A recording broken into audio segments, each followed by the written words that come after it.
Hey, my name is Scotty, and in this tutorial I'm going to show you how to start complex subjects like this without getting lost. And if you're a beginner, it's a really important skill to learn for urban sketching. So when I'm looking at a subject like this, it has lots of different shapes, has the wheel, the canopy, the person standing there. Where do we start? Well, personally I'll start with the biggest shape. So here, number one, the canopy, I'll start with that shape first because then you can build those other shapes around it. And the important thing to note here is to ignore all the detail. So that's why I've blocked out those shapes with the red. So you can completely ignore all the detail inside there and just look at that silhouette. We've got the wheel on the left. We can put that in. And then we can put in the man. And we can use the first shape, number one, to construct the man there, number three. And we can see that negative space between there. So we're building each shape using that biggest shape as a foundation point. Starting with that big first shape, the cabin there, I'm going to first measure with my fingers the ratio of the width to the height of that top part of the cabin.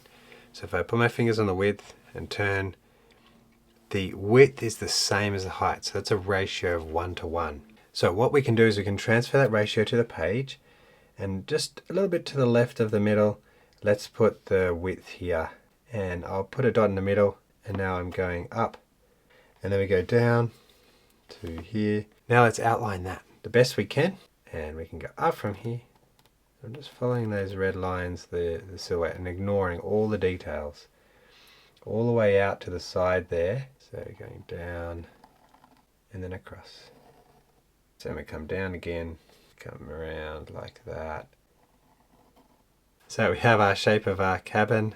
We can break this up a little bit. Do a wavy line across. And then down this way on the right of the middle dot. Goes like that. We're going to find approximately where that middle point of the wheel is. I'm going to go down a little bit from the foot stand there and across. And then stop when it gets to that point there. Actually going to draw a line here equal with this angle. So a little line there and on the other side. So then I want a line that's perpendicular. There and there. So I want from the middle to go out and put a dot for the size. And it's just got to be a little bit lower than this point. I can use that same width and go down. If we put the width a little bit narrower than the height, then it will be a subtle oval. I'm going to go up like this. Put a dot. So we've got 4 more dots.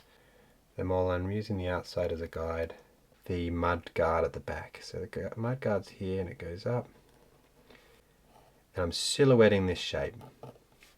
And then I'm using that as a guide, that curve. And I'm almost like cutting it and pasting it there. Let's move on to the person. Now another tricky shape. So we've got 1, 2, and we're going 3.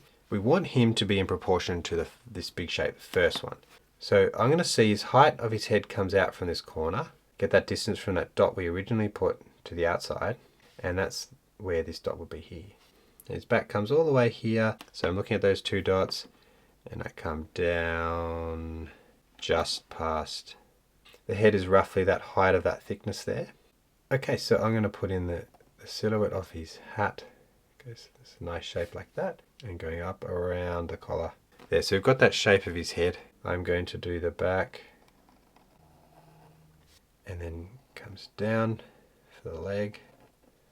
So I have a shoe there. A lot of this is covered up, so just hinting a little bit of the shoe down to where the elbow is, and then out to the wrist.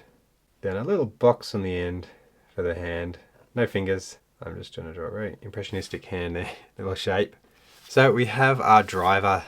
We can add in these details here. So it's easier than putting the person first because we'll get that in the right spot. You can see it should be about there on him, and there's a spring. There's also a beam here. And then a couple of lines is joining that back wheel to the front bit.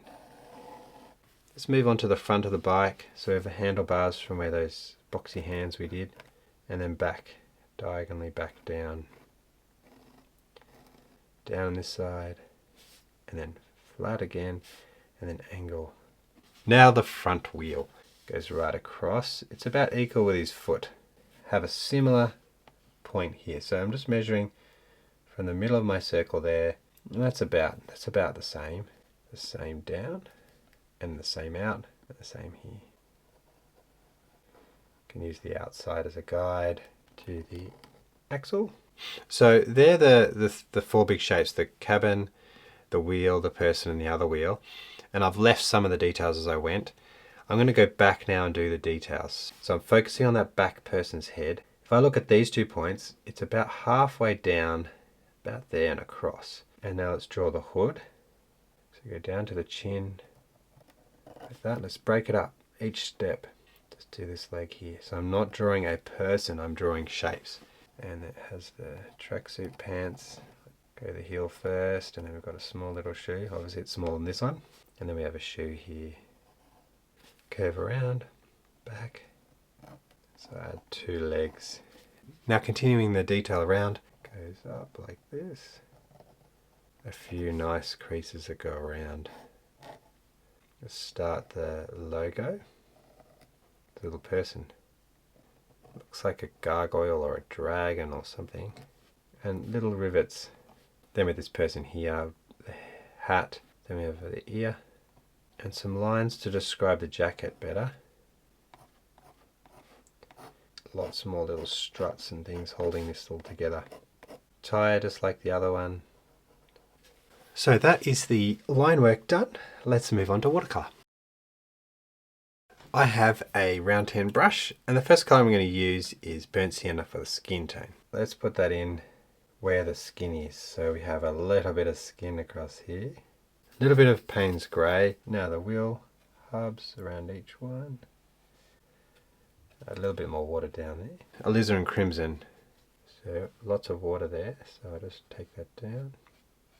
But I'm going to skip those letters there. Not too worried about all those. So I'm going to add Viridian green. Some Payne's grey.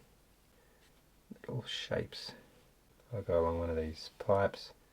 Mudguard. The driver. So I'm going to start with ultramarine.